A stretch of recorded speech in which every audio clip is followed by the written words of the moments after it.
등의 다섯은 미련하고 다섯은 슬기 있는 자라. 미련한 자들은 등을 가지되 기름을 가지지 아니하였고 슬기 있는 자들은 그릇에 기름을 담아 등과 함께 가져갔더니 신랑이 더디옴으로 다 졸며 잘새. 밤중에 소리가 나되 보라 신랑이로다 맞으러 나오라 하매 이에 그 처녀들이 다 일어나 등을 준비할세. 미련한 자들이 슬기 있는 자들에게 이르되 우리 등불이 꺼져가니 너희 기름을 좀 나눠달라 하거늘 슬기 있는 자들이 대답하여 이르되 우리와 너희가 쓰기에 다 부족할까 하노니 차라리 파는 자들에게 가서 너희 쓸 것을 사라 하니 그들이 사러 간 사이에 신랑이 오므로 준비하였던 자들은 함께 혼인잔치에 들어가고 문은 닫힌지라. 그 후에 남은 처녀들이 와서 이르되 주여 주여 우리에게 열어주소서. 대답하여 이르되 진실로 너희에게 이르노니 내가 너희를 알지 못하노라 하였느니라. 아멘. 13장은 없죠. 12절까지 읽었습니다. 할렐루야. 오늘도 우리 하나님의 은혜와 사랑이 우리 모두 위에 함께 하시기를 주님의 이름으로 축복합니다. 자, 한번 인사합시다. 사랑합니다. 축복합니다. 할렐루야. 어저께들 김장하느라고 다들 피곤하셨을 텐데 그래도 이렇게 같이 건강하게 나와서 예배하니까 참 감사합니다. 이 가을엔 뭘 해야 될까? 여러분, 가을엔 뭘 하셔야 될 것 같아요? 가을을 맞으면서 가을을 지내면서 그런 생각 혹시 한번 해보셨어요? 이 가을은 뭘 해야 될까?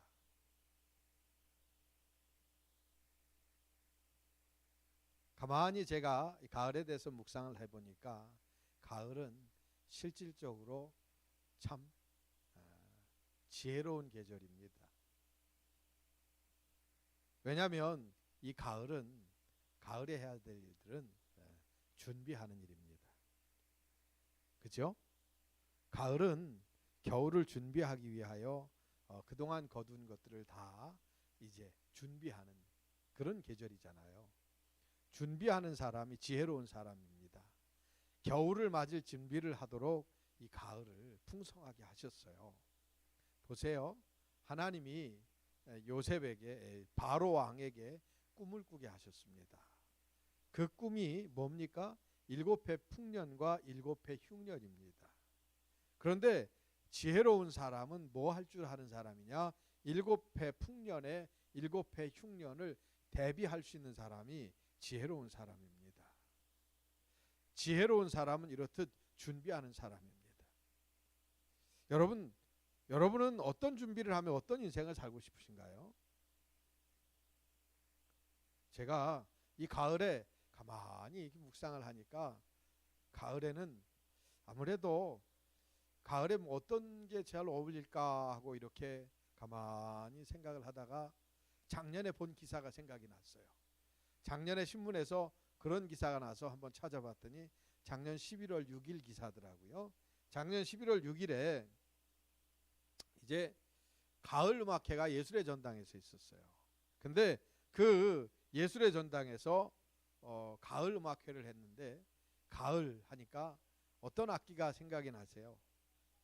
가을에는 아무래도 좀 첼로 같이 좀 묵직한 음악이 좋은 것 같아요.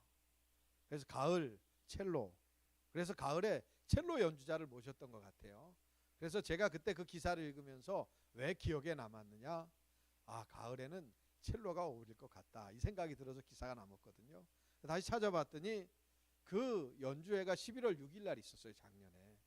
작년 11월 6일 날 연주회가 있었는데 그것이 그 기사가 첼리스트였던 것 가지고만 기억이 난 게 아니라 그 첼리스트 이름이 뭐였냐면 아르토 노라스였어요. 아르토 노리스.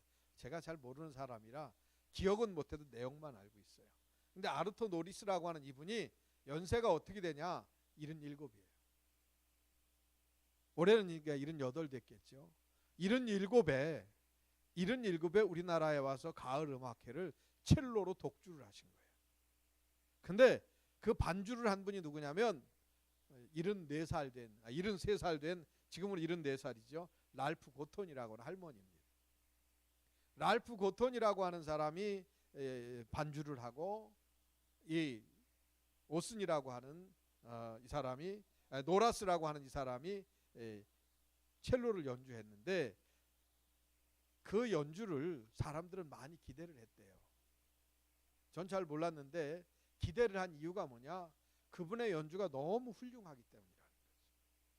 근데 그 훌륭함이라는 게 연세가 들면 77쯤 되면 원숭미에서 음악이 나오지, 노련함에서 음악이 나오지 정확하게 음악이 나오지 않는다는 거예요. 근데 이분이 어떤 음악을 그때 연주했냐면 이제 첼로 연주를 했는데 그 첼로 연주가 굉장히 빠른 높은 쇼스타코비치라고 하는 사람의 그 음악을 연주했는데 그 연주가요 77된 분이 연주하기에는 굉장히 어려운 연주래요. 왜냐하면 손가락이 너무나도 빨리 돌아가야 될 정도로. 그게 도대체 어느 정도 연주인가 하고 제가 설교를 준비하면서 그 이제 음악을 들어봤거든요. 정말 빨라요. 그런데 77살 된 분이 그거를 완벽하게 연주를 해서 원숙하게 하셨다 이게 아니라 연주를 참 잘 하셨다 소리 듣다. 아, 연주를 이렇게 대단히 잘 하셨습니다라고 하는 그런 칭찬을 받았다는 거예요. 많은 사람들 앞에. 그래서 제가 이 기사를 기억을 하고 있었는데 여러분 제가 왜 이 기사를 기억을 하고 있었겠어요? 예? 제가 이 글을 읽으면서 작년에 이 글을 읽으면서 왜 이 기사를 기억하고 있다 다시 찾아나고 이 기사를 스크랩해 놓고 그랬었냐면 멋있잖아요. 77이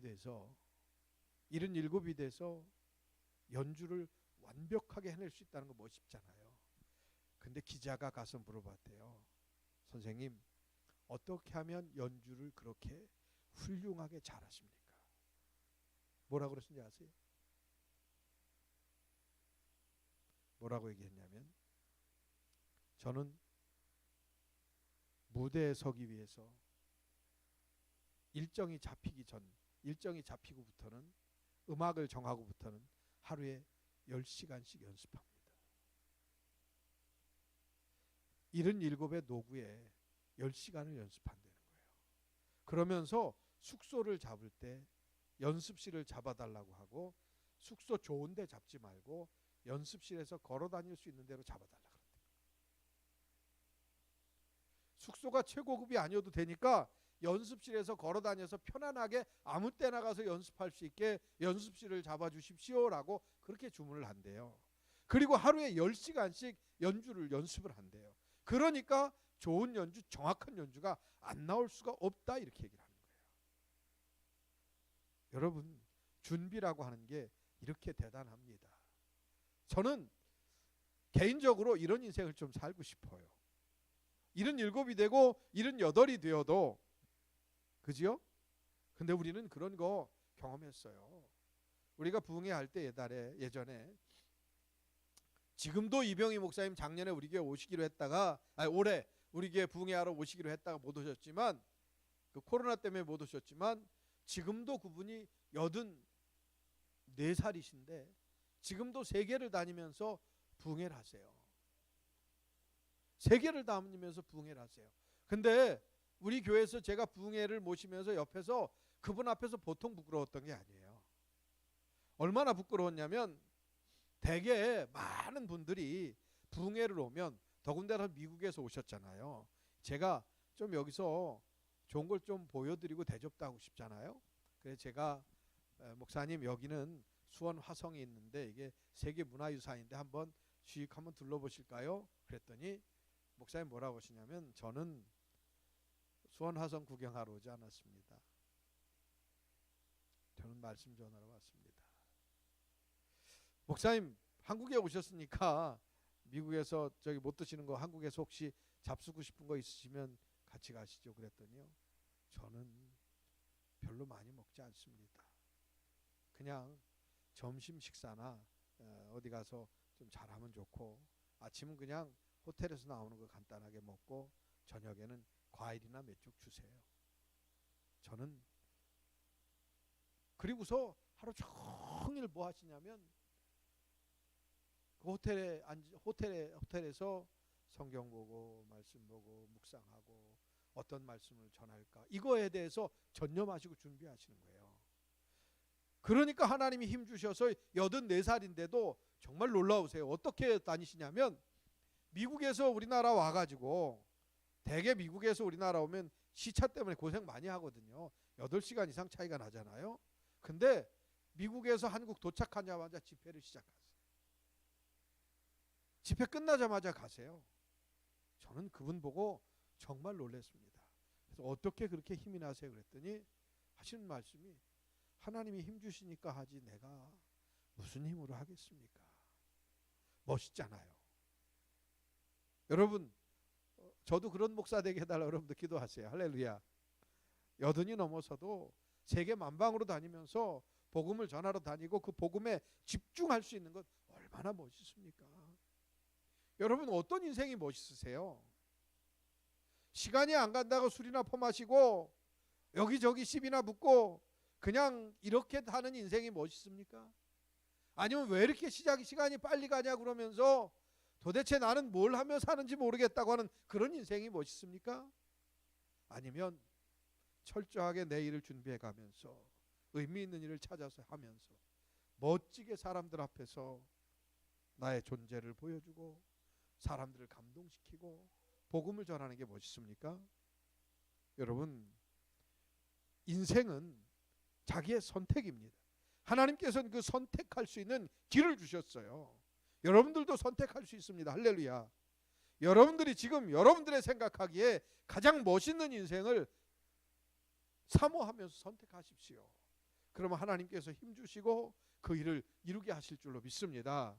그래서 하나님 말씀하시잖아요. 너희 늙은이들은 뭐 하라고요? 나이 든 분들은 뭐 하라고요? 꿈을 꾸고 너희 젊은이들은 환상을 보라 이러잖아요. 여러분 나이가 문제가 되지 않는 겁니다. 나에게 대해서 자신이 없는 게 문제인 겁니다. 나에 대해서 내 인생에 대해서 자신이 없는 게 문제인 겁니다. 성경은 우리의 삶에 있어서 다른 어떠한 조건이 중요한 게 아니라 내가 나를 알고 나를 사랑하는 그 모습 그리고 철저하게 준비해서 내가 해야 할 일을 준비해가는 그 모습이 아름답다라고 하는 걸 말씀하십니다. 예수님은 오늘 그것을 뭘 가지고 말씀하시느냐 10처녀의 비유를 가지고 말씀하세요. 혼인잔치에 초대됐어요. 10명의 처녀들이 초대가 됐단 말이죠. 요거는 나중에 이 유대 결혼 풍습이라고 하는 것은 나중에 여러분들 배우시고 10처녀가 초대가 됐는데 유대는 어쨌든 결혼식을 저녁에 해요. 그리고 거기에 처녀들이 초대가 되는데 10처녀가 초대가 됐는데 10처녀가 다 초대가 됐는데 미련한 5처녀는 뭐를 준비를 안 했어요? 기름을 준비를 안 했어요. 지혜로운 5처녀는 기름을 준비했어요. 여러분 10처녀는 똑같은 걸 준비했습니다. 근데 5처녀는 그 중에 하나를 더 했습니다. 뭘 더 합니까? 만약의 때를 대비한 거예요. 만약의 때. 이게 지혜로운 사람입니다. 평범할 때는 지혜로운 사람의 지혜가 별로 크게 두각을 안 나타내요. 그리고 그냥 보통 때는 모든 사람들이 다 그냥 다들 그렇게 살아가는 것 같아요. 그러나 언제?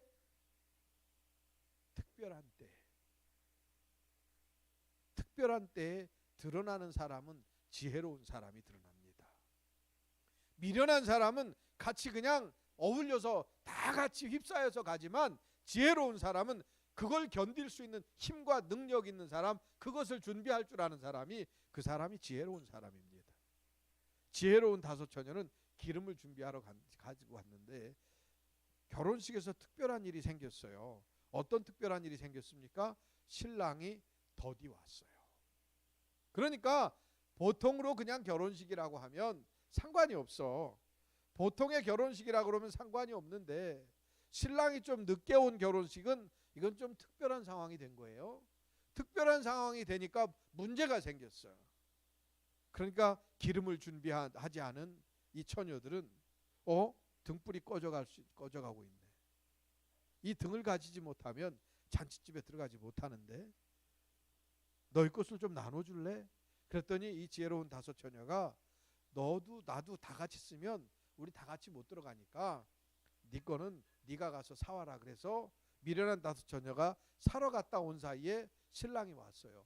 사러 간 사이에 신랑이 왔고, 신랑이 와서 잔치자리에 들어간다 하면 문이 닫혔어요. 미련한 다섯 처녀는 준비가 똑같은 준비가 됐어요, 안 됐어요? 똑같은 준비는 사실은 됐어요. 한 사람은 미리 준비한 거고 한 사람은 지나고 준비한 거예요. 그렇죠? 미련한 다섯 처녀하고 지혜로운 다섯 처녀하고 비용은 똑같이 들어간 거예요. 비용은. 왜냐하면 이 사람들은 미리 준비한 거고 이 사람들은 나중에 사갖고 온 거잖아요. 근데 똑같이 들어갔어도 미리 준비한 사람은 들어갔고 미리 준비하지 못한 사람은 못 들어갔습니다. 이걸 가지고 지혜에 대한 말씀을 주님께서 가르쳐 주셔요. 근데 주님이 지혜에 대해서 가르치는 말씀 중에서 우리가 혼인의 관계를 조금 더 깊이 생각해 볼 필요도 있어요. 혼인은 여러분들 결혼을 우습게 여기지 마시기 바랍니다. 결혼 아주 중요해요. 성경의 처음이 뭐예요? 성경의 처음이 결혼에서 시작했어요. 아담과 하와를 하나님이 같이 살게 해주셨잖아요. 그죠? 부부가 되게 하셨어요. 그게 남자가 부모를 떠나 여자에게 들어가서 한 부모가 이루어지는 것이에요. 그죠? 성경의 처음이 부모자, 결혼이잖아요. 그런데 성경의 마지막이 뭐예요? 요한계시록에 뭐가 나와요? 요한계시록의 마지막에는요, 교회와 예수님이에요. 교회가 신부예요. 신부인 교회가 신랑인 예수님을, 그러니까 교회라고 하는 공동체가 혼인을 하는 거예요. 누구랑? 예수님이랑 혼인을 하는 것. 계시록엔 그걸 얘기하고 있는 거예요. 그러니까 혼인이라고 하는 것 굉장히 중요한 건데 이것을 어떻게 잘 준비하고 맞이하느냐에 따라서 인생이 달라지는 겁니다. 여러분들의 삶 속에서 결혼도 잘 준비할 수 있게 되기를 주의 이름으로 축복합니다. 그런데 예수님께서 말씀하신 이 비유를 보면서 우리가 생각해야 될 것은 제대로 준비해야 된다는 겁니다. 철저하게 준비해야, 그것에 맞게 준비할 줄 아는 그런 사람이 되어야 된다는 것을 이야기하고 있습니다. 여러분, 위기라는 말 있잖아요. 위기는요, 위험과 기회의 합성어예요. 그래서 위기는 대부분의 사람들에게는 위험이지만 특별한 사람들에게는 기회가 됩니다. 할렐루야. 그런데 이 위기가 없으면 세상에 변화가 일어나지 않아요. 사람들이 악하기 때문에 그렇습니다. 하나님께서 위기를 주시는 거예요, 사실은. 그래서 감사해야 돼요, 여러분. 위기가 찾아오는 것에 대해서 감사할 줄 아는 사람이 지혜로운 사람이에요. 위기가 찾아오지 않은 사람 않으면요, 우리는 지금도 여전히 조선시대에 종로를 타고 있었을지도 몰라요. 온갖 사화에 시달려가면서 죽었을지도 몰라요. 여러 가지 위기가 닥쳐왔기 때문에 새로운 세상이 오는 겁니다. 세상이 이렇게, 세상 사람들의 욕심이 그래요. 요즘에도 여러분들 분명히 보세요. 심지어는 노조까지도 뭐 하려고 그래요? 노조까지도 자기들의 자리를 유지시키려고 얼마나 노력을 합니까? 노동운동을 하고 뭐 이 세상의 정의를 외치는 사람들까지도 내 자리를 누구에게 물려주기 위해서 노력을 해요? 내 자리를 내 자식에게 물려주기. 그래서 내 자식에게 탄탄하게 이 계급을 만들어 뜨리기를 원해요. 그러니까 이런 세상이 굳어지면 어떻게 됩니까? 잘 사는 사람들은 계속, 못 사는 사람들은 계속. 왜냐하면 기회 자체가, 제가 생각해도 그래요. 제가 제 자식들한테 해주고 싶은 기회, 가능성이 있으면 어떻게 하겠어요? 내가 사랑하는 사람들한테 더 해줄 수 있다면 어떻게 하겠어요? 그거 안 하겠어요? 당장 내 자식이 공부하고 싶다고 그러는데 내가 가진 게 있어. 그럼 어떻게 하겠어요? 공부시켜주죠. 못 가진 사람들은 어떻게 해요? 내 자식이 공부하고 싶다 그래도 가진 게 없으니까 할 수가 없잖아요. 그러면 이미 뭐가 차이가 나요? 부모에 따라서 자식이 결정되잖아요. 그죠? 부모에 따라 자식이 결정이 됩니다. 그거는 인간 사회에서 당연한 이치입니다. 그런데 이것이 선한 것은 아닙니다. 그리고 이것이 바람직한 것은 아닙니다. 그러나 누구나 그렇게 될 수밖에 없는 게 그게 현실입니다. 그런데 이것이 언제 바뀌느냐? 위기가 오면 이게 바뀌는 거예요. 위기가 한 번씩 올 때 휙 세상이 뒤집어지는 거예요. 이게 원리예요. 이게 원리. 여러분 태풍이 때로는 우리를 힘들게 하니까 우리가 싫잖아요. 태풍이 없으면 바다가 깨끗해지지 못한다는 거예요. 그냥 늘 바다가 잔잔하면 밑에는 어떻게 된다고요? 온갖 부유물들이 밑에서 썩는다는 거예요. 밑에가 썩으면 바다가 전체가 다 썩어버린대요. 그러니까 태풍이 일어나야 된다는 거예요. 태풍이 한번 휘 일어나면서 어떻게 돼? 밑에 있는 게 뒤집어지니까 밑에 있는 것이 다 영향을 받아서 썩어, 산소가 거기까지 들어가서 이렇게 하니까 그러니까 썩는 게 안 된다는 거예요. 그래서 태풍이 반드시 있어야 된다고 얘기합니다. 똑같은 거예요. 인간의 삶에도 그냥 평탄한 삶만 계속 되면, 계속 평탄하게만 되면 계급이 뚜렷해지는 거예요. 조선시대 600년이 아주 계급의 끝장을 냈잖아요. 인간이 그렇게 살잖아요. 그렇기 때문에 인간 사회에서 위기라고 하는 것은 필연히 찾아옵니다. 하나님이 만들어 놓으신 질서 가운데 하나예요. 근데 이 위기를 철저하게 준비한 사람들, 이 위기를 대비해서 준비된 사람들은 사용된다라고 하는 것. 준비된 사람들은 분명히 그 기회가 자기 것이 된다는 것, 이것을 명심하여야 됩니다. 할렐루야. 그러므로 우리는 늘 우리에게 있어서 주어진 것에 최선을 다해서 준비하는 사람, 그 사람이 지혜로운 사람이다라고 하는 것을 우리가 알아야 합니다. 또 한 가지는요, 그냥 준비할 게 아니라 꿈을 꾸며 그리며 계획하며 준비해야 됩니다. 막연하게 그날이 오기를 바라면서 이게 아니라 실질적으로 구체적으로 내가 해야 될 일이 무엇이며 또 나는 어떻게 뭘 공부해야 될 것이며 이런 것들 지혜롭게 잘 분별할 줄 아는 사람들, 기름을, 만일의 때를 대비해서 기름을 준비해서 갈 수 있는 그런 사람들, 이런 사람들이 되어야 된다는 거죠. 그냥 무작정 책만 많이 읽으면 돼. 책만 열심히 읽으면 돼. 무조건 기술만 좋으면 돼. 근데 사실은 그렇게 준비하면 어떻게 돼요? 그렇게 준비하면요, 또 이용을 당합니다. 우리나라 운동선수들 가운데서 마지막 끝까지 성공한 사람들이 많지 않아요. 왜냐하면 운동만 시켜서 그래요.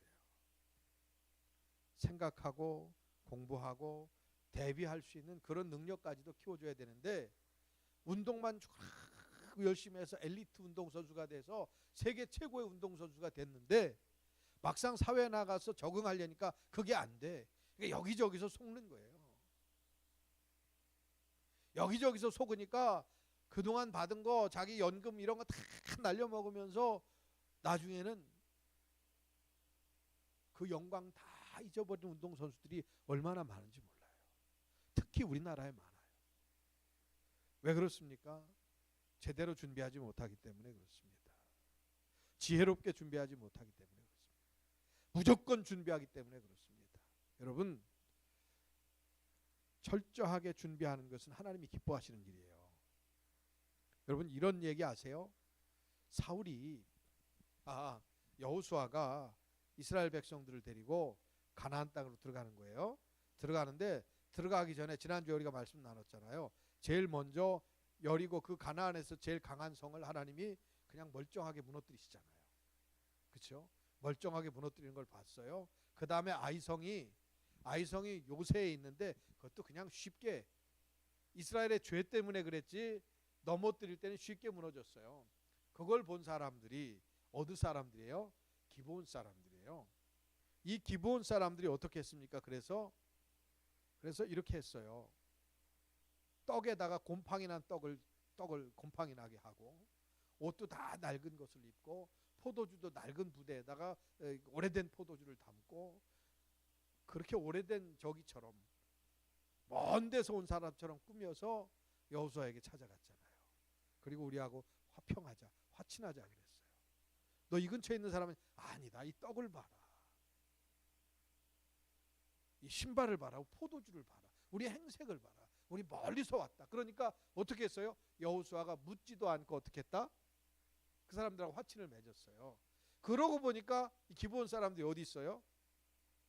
바로 코앞에요. 다음에 점령해야 될 성이 기브온이에요. 성경을 보니까요, 기브온은 왕도처럼 강한 성이라 이렇게 기록됐어요. 기브온이 약한 성이 아니에요. 강한 성임에도 불구하고 이 사람들이 하나님의 능력을 보니까 이건 우리가 감당할 게 아니다. 어떻게 해서든지 피할 길을 열자 그래서 그들이 꾀를 낸 거예요. 꾀를 내서 그렇게 했어요. 나머지 가나안 땅의 모든 성읍들은 여호수아에게 하나님에게 대항할 생각만 했는데 기브온 하나는 어떻게 해서든지 살아내자. 살 길을 찾자였어요. 그래가지고 살 길을 찾았어요. 근데 저는 여기서 늘 의문이 가는 게 있었어요. 아니 이거 거짓말로 세운 언약이면 거짓말로 세운 언약이잖아요. 그럼 이거 무시해도 되는 거 아니야? 근데 이스라엘 백성들이 무시를 못해요. 이스라엘 백성들이 기브온에 대해서 철저하게 보장을 해줘요. 그 이유가 뭔지 아세요? 하나님도 기브온 사람들을 인정하셨다는 거예요. 하나님도. 뭘 인정하시는 거냐? 이스라엘 백성들이 보고 배워야 되는 거예요. 저렇게 준비할 줄 아는 사람을 보고 배우라는 거예요. 성경에 이해가 안 가는 게 있잖아요. 예수님의 말씀 가운데 이해가 안 가는 게 어떤 사람이 불량해. 그러니까 주인이 저 녀석이 저게 참 안 되겠어. 저게 참 문제가 있어. 그래서 자를 생각을 하는 거예요. 저거 이제 그만두게 해야 되겠다 생각하니까 어떻게 해요? 이 사람이 내가 잘못하면 직장을 잃어버리게 생겼구나. 그러면 어떻게 해야 되냐? 살 길을 찾아야 되겠구나. 그래서 많이 빌려간 사람들에게 가서 그걸 깎아주는 거예요. 지가 깎아주니까 그걸 보고 주인이 어떻게 해요? 지혜롭다고 얘기했어요. 도대체 이해가 안 가는 거예요. 지 것도 아닌 것 같고 깎아주는데 왜 지혜롭다고 얘기를 해? 딱 한 가지예요. 준비를 할 줄 아는 사람이라는 거예요. 준비할 줄 아는 것을 하나님이 가볍게 여기지 않으시는 거예요. 하나님 자신이 준비할 줄 아는 하나님이기 때문에 우리 인생들에게 준비하라는 거예요. 하나님이 어떻게 하셨어요? 준비해 주셨어요. 창조를 보세요. 인생들을 위하여 첫날부터 여섯째 날까지 인생들에게 필요한 모든 것을 다 차곡차곡 준비해 두셨어요. 모든 것을 다 준비해 두시고 거기에다 인간을 세우시고 여기서 마음껏 살라 그러셨어요. 하나님이 스스로 준비하신 하나님이셨어요.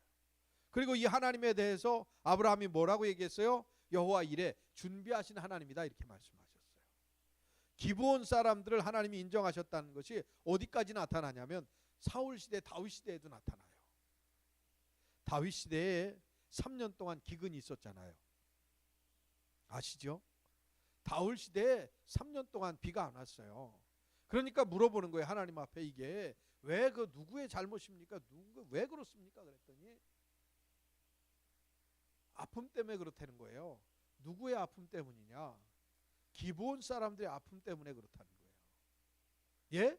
그랬더니 뭘 얘기하시냐면 하나님이 사울이 기브온 사람들을 없애려고 했다는 그거를 하나님이 들으셨다는 거예요. 사울이 기브온 사람들을 없애려고 해서 그들을 해한 것을 하나님이 기쁘게 여기시지 않았다는 거예요. 그래서 그 마음을 풀어주라 그래서 어떻게 합니까?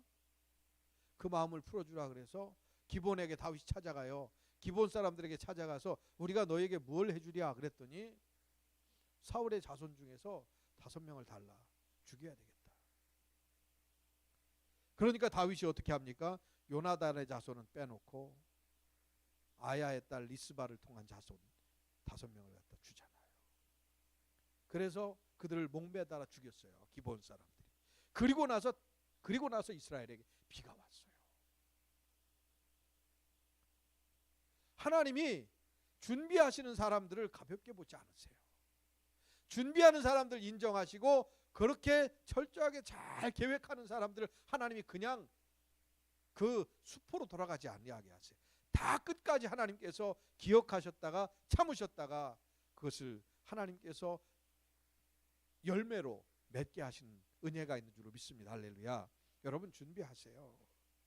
이 가을에 내가 어떤 인생을 살 것인지에 대한 준비를 뚜렷하게 하세요. 분명하게 하세요. 그러면서 어떻게 해야 되냐? 분별해야 됩니다. 철저하게 내가 원하는 것이 무엇인지 철저하게 분별할 수 있어야 돼요. 교만한 사람은 분별하지 않습니다. 교만한 사람은 계획하지 않습니다. 교만한 사람의 대표적인 거 뭡니까? 이만하면 됐답니다. 이게 만족인 것 같지요? 천만의 말씀입니다. 교만입니다. 이 정도면 됐다. 그래서 사도 바울은 뭐라고 얘기하느냐? 섰다고 생각할 땐 선 줄로 생각하는 자는 넘어질까 조심하라 이렇게 말씀하십니다. 우리는 이 땅에 살아있는 동안 서 있는 사람이 아니에요. 끊임없이 쓰지 말고 목표를 향하여 가야 되는 사람이에요. 목표를 향하여 가야 되는 사람이라고요. 그런데 멈춰서서 아유 이만하면 됐지 뭐 내 인생 뭘 더 바래 그냥 이렇게 하다가 그냥 조용하게 인생 마감하면 이렇게 생각하시는 분 계시면 회개하시기 바랍니다. 하나님께 절대로 그런 인상 주신 게 아니에요. 우리는 흔히 젊었건 나이가 들었건 스스로에게 속습니다. 어떻게 속습니까? 뭐 가지고 속냐면 겸손한 줄 알아. 게으른 게 심하게 게으르면서도 자기가 그 게으름을 겸손함으로 뒤집어놔. 나는 겸손하니까. 나약하면서 용서하는 건 줄 알아. 맨날 뒤집어 쳐 맞으면서 제가 옛날에는 그런 게 있었어요. 옛날에는 헌병대가 있었어. 그 군인들이 그 술 먹고 막 잘못하면 잡혀가서 맞고 그랬어요. 군기가 없으면 헌병대 들어가서 맞고 그랬어요. 근데 우리 선배가 하나 거기 들어갔어요. 잡혀갔는데 잡혀가갖고 와서는 큰 소리를 치는 거예요. 내가 헌병들 내가 다 그냥 아주 막 그냥 야단을 쳤다는 거예요. 어떻게 야단 쳤냐니까 그냥 내가 다 참아줬대. 그래서 스스로 느끼게 해줬대. 그러면서 하는 말이 걔들이 때릴 때 내가 다 막았대요. 어떻게 막았냐니까 발로 차면 조인트로 맞고 또 주먹으로 때리면 배로 막았대. 그리고 팔꿈치로 찍으면 등으로 막았대. 자기가 다 막았대. 걔들은 한 대를 날 못 때렸대. 근데 우리가 보기에 여러분들 보기에 어때요? 발끝으로 조인트 맞고 배로 주먹 맞고 팔꿈치로 등어리 맞고서 와가지고 큰 소리 치는 거예요. 내가 다 막은 거야. 내가 그냥 다. 사람이 막았다 그러면 막은 거예요. 근데 객관적으로 볼 때 막은 겁니까? 맞은 거잖아요. 그렇죠? 자기는 게으르면서 겸손하다고 그래. 나약하면서 용서했다고 그래요. 의지가 없으면서 은혜로 충만하다고 그래.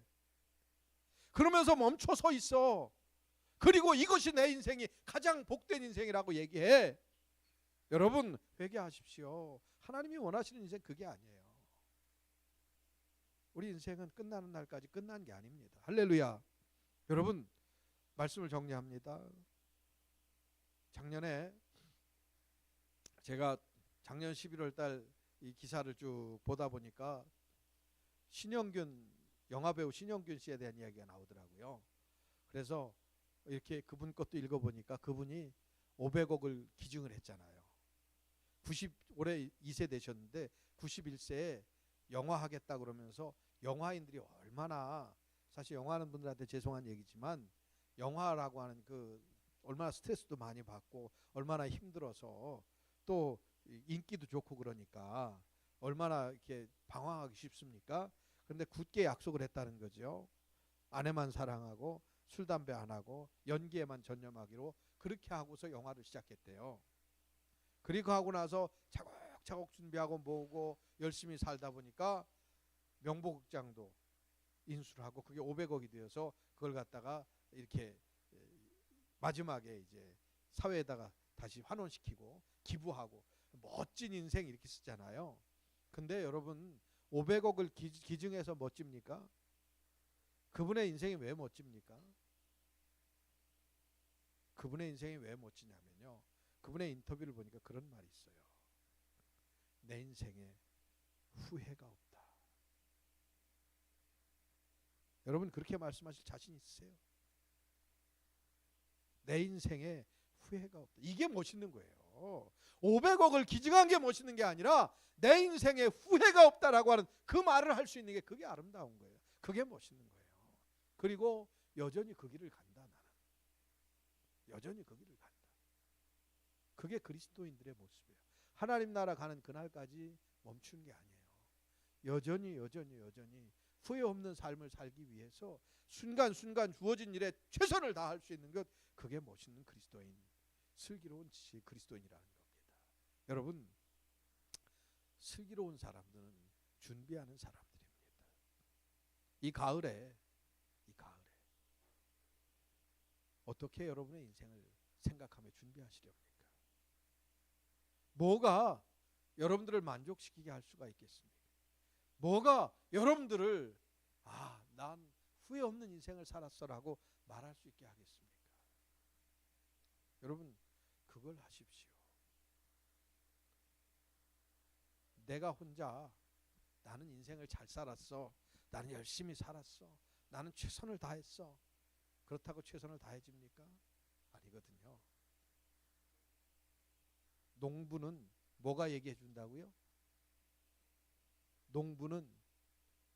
농부에 대해서 이 농부가 제대로 농사를 졌는가 농사를 안 졌는가는 밭이 얘기해 줘요.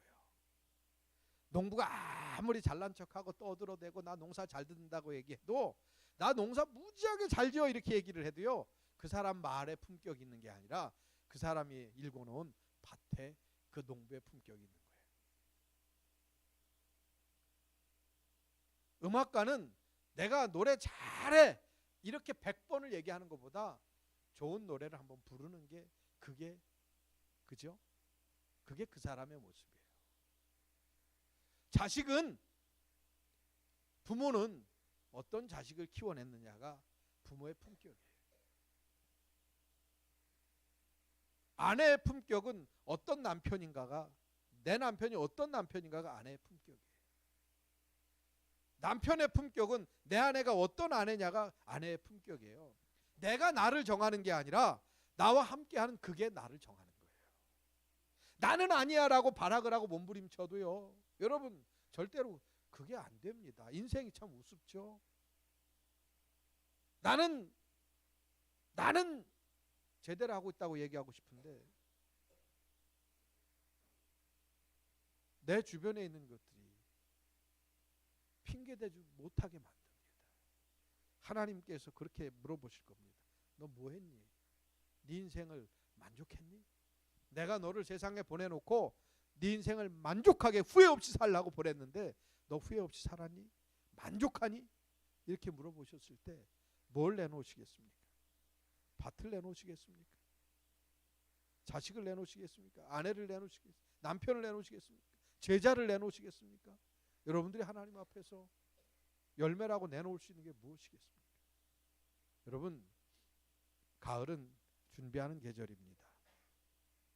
이런 모든 것들이 아름답게 준비되어야 되는 시절입니다. 이 가을에 준비하면서 더 복된 삶이 준비될 수 있게 되기를 주님의 이름으로 축복합니다. 기도하겠습니다. 주님, 이 시간도 지혜로움에 대해서 말씀의 은혜를 나누게 하시니 감사합니다. 하나님, 분별하게 하시기를 원합니다. 분명하게 분별하면서 준비하게 하셔서 정말 우리가 주님의 나라 가는 그날에는 후회 없이 살았다라고 이야기할 수 있는 우리가 되게 하시기를 원합니다. 주님께서 영광 받으시고 우리의 삶을 인도하여 주옵소서. 우리 주님 예수님의 이름으로 기도드리옵나이다. 아멘. 나는 전능하신 아버지 하나님 천지의 창조주를 믿습니다. 나는 그의 유일하신 아들 우리 주 예수 그리스도를 믿습니다. 그는 성령으로 잉태되어 동정녀 마리아에게서 나시고 본디오 빌라도에게 고난을 받아 십자가에 못 박혀 죽으시고 장사된 지 사흘 만에